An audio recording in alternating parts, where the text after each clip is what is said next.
अस्सलाम वालेकुम। आज हम स्टार्ट करने जा रहे हैं अपना न्यू लेक्चर जिसका नाम है, हमारे पास टॉपिक का नाम है इन्फ्रैक्शन। सही है। सबसे पहले इस चैप्टर के अंदर हम इन्फ्रैक्शन को स्टडी करेंगे, इसकी टाइप्स को, इसकी कॉजेज और इससे रिलेटेड जो फैक्टर्स होंगे उन सब को हम इस टॉपिक के अंदर कवर करेंगे।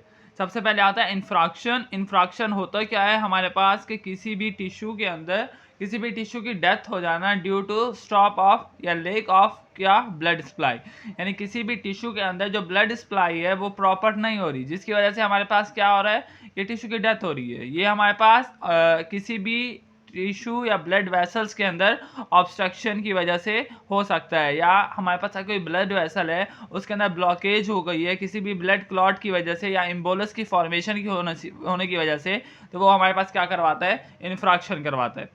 सही है। The interpretation in the blood flow deprives the tissue of the oxygen and nutrient leading to the cell death. इससे क्या होगा, जब ब्लड सप्लाई नहीं हो रही तो उस सेल या उस टिश्यू के अंदर हमारे पास प्रॉपर ऑक्सीजन, प्रॉपर न्यूट्रिएंट्स नहीं जा पाएंगे। जब ये प्रॉपर न्यूट्रिएंट्स उसे नहीं मिलेंगे सेल को, तो हमारे पास क्या हो जाएगी, सेल डेथ अक्कर हो जाएगी। नेक्स्ट आता है हमारे पास टाइप्स ऑफ इन्फ्रैक्शन के अंदर हमारे पास आता है मायोकार्डियल इन्फ्रैक्शन, जो कि कॉमन होता है। किसके अंदर हमारे पास जब हार्ट अटैक की कंडीशन होती है तो वो हमारे पास क्या होता है, मायोकार्डियल इन्फ्रैक्शन के हमारे पास जो हार्ट के टिश्यूज हैं उनके अंदर हमारे पास जो ब्लड सप्लाई है वो क्या हो गई है, या ऑक्सीजन सप्लाई क्या हो गई है, हमारे पास कम हो गई है। नेक्स्ट आता है सेरेब्रल इन्फ्रैक्शन। सेरेब्रल इन्फ्रैक्शन के अंदर हमारे पास जो ब्लड फ्लो है वो पार्ट ऑफ ब्रेन के अंदर क्या हो जाएगा, हमारे पास ऑब्स्ट्रक्ट हो जाएगा, यानी ब्रेन तक हमारे पास जो ब्लड है वो कंप्लीटली नहीं पहुंच पा रहा किसी भी थ्रोम्बोलाइटिक या एम्बोलाइटिक क्लॉट की वजह से, तो वो भी हमारे पास क्या करवाएगा, सेरेब्रल इन्फ्रैक्शन। नेक्स्ट आता है रीनल इन्फ्रैक्शन, कि अगर किडनी के अंदर हमारे पास ब्लड फ्लो क्या हो गया, ऑब्स्ट्रक्ट हो गया है, तो वो हमारे पास क्या करवाएगा, रीनल ऑब्स्ट्रक्शन करवाएगा। नेक्स्ट आता है causes of infarction. Causes of infarction के अंदर सबसे पहले आएगा कि फॉर्मेशन ऑफ ब्लड क्लॉट हो सकता है किसके अंदर, ब्लड वेसल के अंदर, जिसकी वजह से हमारे पास ब्लड फ्लो क्या हो जाएगा, ऑब्स्ट्रक्ट हो जाएगा, तो हमारे पास क्या कॉज होगा, इन्फ्रैक्शन कॉज होगा। या हमारे पास कोई ब्लड क्लॉट या कोई भी डेब्रिस जो कि ट्रैवल करती है किसके अंदर, हमारे पास ब्लड स्ट्रीम के अंदर, वो क्या करवा रही है, ब्लॉक करवा रही है ब्लड फ्लो को, तो भी हमारे पास क्या हो सकता है, इन्फ्रैक्शन हो सकता है। या हमारे पास कोई भी एथेरोस्क्लेरोटिक प्लेक की फॉर्मेशन हो गई है किसके अंदर, ब्लड वेसल्स के अंदर, तो हमारे पास नैरोइंग पोटेंशियल होगा किसके अंदर, ब्लड वेसल के अंदर, कि वो हमारे पास ब्लड को सप्लाई कर सके, तो उससे भी हमारे पास इन्फ्रैक्शन की कंडीशन हो सकती है। ट्यूमर फॉर्मेशन अगर हो जाती है ब्लड वेसल्स के अंदर या टिश्यूज वगैरह के अंदर, तो भी हमारे पास क्या हो सकता है, इन्फ्रैक्शन हो सकता है। रेयर केसेस के अंदर हमारे पास ट्विस्टिंग ऑफ ब्लड वेसल, यानी ब्लड वेसल्स क्या हो जा रही हैं, ट्विस्ट हो रही हैं, तो भी हमारे पास ब्लड सप्लाई क्या हो सकता है, स्टॉप हो सकता है। वेनस ऑब्स्ट्रक्शन के अंदर भी हमारे पास कंजेशन फॉर्मेशन हो जाती है या एडिमा हो सकता है, उस केस के अंदर भी हमारे पास ब्लड सप्लाई क्या हो जाती है, कम हो जाती है। जब भी कोई ब्लड क्लॉट ब्लॉक करवाता है तो वो क्या करवाता है, हमारे पास लेटरल फॉर्मेशन करवा देता है। सही है। वो लेटरल फॉर्मेशन हमारे पास क्या करती हैं कि जो हमारे पास वेस्कुलर फ्लो है उसे क्या करेंगी, परमिट्स करेंगी। सही है। या उसे क्या कर सकती है, इम्प्रूव भी कर सकती हैं। सही है।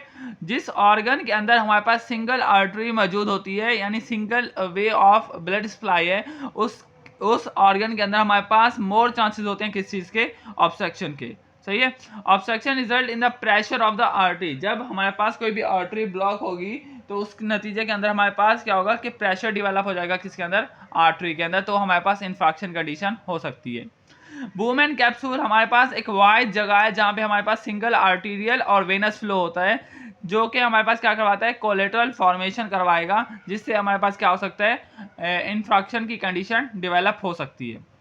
अब इन्फ्रैक्शन डेवलप कब कब होता है, सबसे पहले अगर कैपलरीज की बात की जाए तो वेस्कुलाइटिस ऑफ कैपलरीज हो सकता है कि वेस्कुलाइटिस क्या होता है, हमारे पास इन्फ्लेमेशन होता है कि कहाँ पे ब्लड वेसल्स के अंदर हो जाती है इन्फ्लेमेशन, जो कि हमारे पास क्या कॉज करवाती है, ब्लड वेसल्स की डैमेज कॉज करवा सकती है।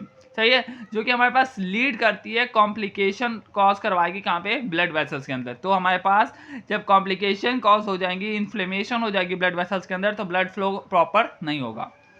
नेक्स्ट आएगा हमारे पास डेजिमिनेटेड इनवेस्कुलर ब्लड क्लॉटिंग। होल वेसल हमारे पास क्या हो जाएगी, उस होल वेसल्स के अंदर हमारे पास क्या हो जाएगा कि क्लॉट की फॉर्मेशन हो जाएगी। सही है। तो हमारे पास जो पूरा पाथवे है ब्लड फ्लो का, वो हमारे पास क्या हो जाएगा, ऑब्स्ट्रक्ट हो जाएगा, और हमारे पास ब्लड फ्लो जो होगा ऑर्गन की तरफ, वो हमारे पास क्या हो जाएगा, रिड्यूस हो जाएगा। सही है। नेक्स्ट आता है हमारे पास पेल इन्फ्राक्ट। पेल इन्फ्राक्ट क्या होता है कि tissue death due to interruption in the blood supply primary solid organ. Solid organ के अंदर हमारे पास जब ब्लड सप्लाई कम हो जाती है तो वो हमारे पास क्या कॉज करवाता है, पेल इन्फ्राक्शन कॉज करवाता है। सही है। आर्टीरियल ऑक्लूजन हो सकती है, typically cause by the blockage in the artery.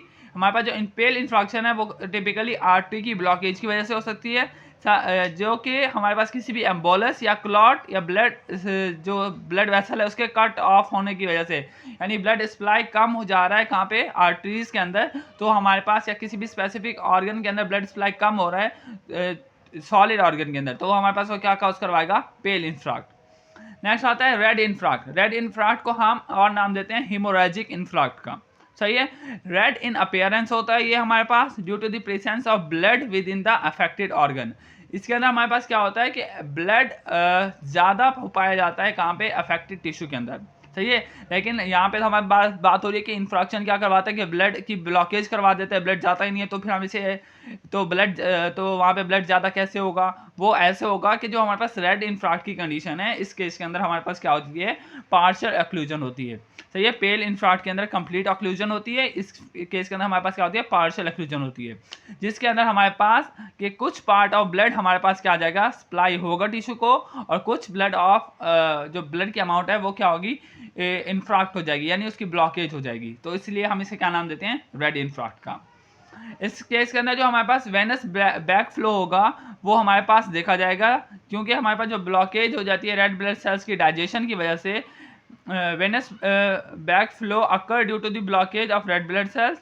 ठीक है। रेड ब्लड सेल्स क्या हो रहे हैं, ब्लॉक हो रहे हैं या उसकी डाइजेशन अकर हो रही है, एंड फिब्रोटिक टिश्यू फॉर्मेशन अकर, और क्या होगा हमारे पास, फेब्रोटिक टिश्यूज की फॉर्मेशन हो जाएगी, यानी फाइबर्स वगैरह बनना स्टार्ट हो जाएंगे। It occur in the ovaries, ये ओवरीज के अंदर हो सकता है, लंग्स के अंदर, और उन टिश्यू के अंदर विच हैज़ वीनस आउटफ्लो, उन ऑर्गन के अंदर हो सकता है जिसके अंदर वीनस आउटफ्लो अकर होता है। रेड इन्फ्राक्ट के अंदर हमारे पास क्या होता है कि रेड ब्लड सेल्स जो होते हैं वो फैगोसाइटाइज कर दिए जाते हैं, और वो जब रेड ब्लड सेल्स टूटते हैं तो उसमें से क्या निकलता है, हीम। सही है। तो हीम हमारे पास कन्वर्ट हो जाएगा किसके अंदर, हीमोसाइटिक रिंग के अंदर, और वो हमारे पास किस कलर का हमें नजर आना शुरू हो जाएगा, ब्राउनिश रेड इन कलर हमारे पास अपेयर होगा। सही है। अब फैक्टर्स कौन कौन से हैं जो कि डेवलप करवा सकते हैं इन्फ्राक्शन को, सबसे पहले आता है collateral formation, nature of vascular permeability, कि किस तरह की हमारे पास वेसल है जिसकी वजह से हमारे पास इन्फ्राक्शन हो सकता है। सही है। Oxygen content in the blood, अगर तो ऑक्सीजन ब्लड के अंदर कम हो रहा है तो भी इन्फ्राक्शन की कंडीशन हो सकती है, यानी प्रॉपर ऑक्सीजन सप्लाई नहीं हो रही। पार्शियल ऑब्स्ट्रक्शन ऑफ वेसल्स हो सकती है, जैसा कि हमने रेड इन्फ्राक्ट के अंदर देखा। अगर पर्सन एनीमिक है तो भी हमारे पास इन्फ्राक्शन हो सकती है, क्योंकि एनीमिक पर्सन के अंदर वैसे ही ब्लड कम है, और ब्लड कम हो जाएगा तो और सीवियर कंडीशन हो सकती है। Not all cell are sensitive to hypoxia. ज़्यादा जो टिश्यूज़ होते हैं वो अगर उन्हें न्यूट्रिएंट्स वगैरह के अंदर ऑक्सीजन अगर बहुत कम मिल जाए तो भी वो जिंदा रह सकते हैं। जैसे कि न्यूरॉन सेल्स होते हैं वो 4 मिनट रह सकते हैं विदाउट ऑक्सीजन। सही है। मायोकार्डियल सेल्स जो होते हैं वो 20 से 30 मिनट विदाउट ऑक्सीजन सर्वाइव कर सकते हैं, और फिब्रोब्लास्ट जो सेल होते हैं वो 1 घंटे तक सर्वाइव कर सकते हैं विदाउट ऑक्सीजन। सही है। Blockage slowly cause alternate pathway to recover. अगर जो हमारे पास ब्लॉकेज जो है स्लोली ब्लॉकेज हो रही है तो हम उसे रिकवर कर सकते हैं as compare to fast blockage. अगर फास्ट ब्लॉकेज हो जाएगी तो उसे रिकवर करना हमारे लिए मुश्किल हो सकता है as compare to slowly blockage. यहाँ पे हमारे पास इन्फेक्शन का टॉपिक क्या होता है, कंप्लीट होता है। सही है। और यहाँ पे पूरा टॉपिक हमारे पैथो के क्या हो जाते हैं, कंप्लीट हो जाते हैं।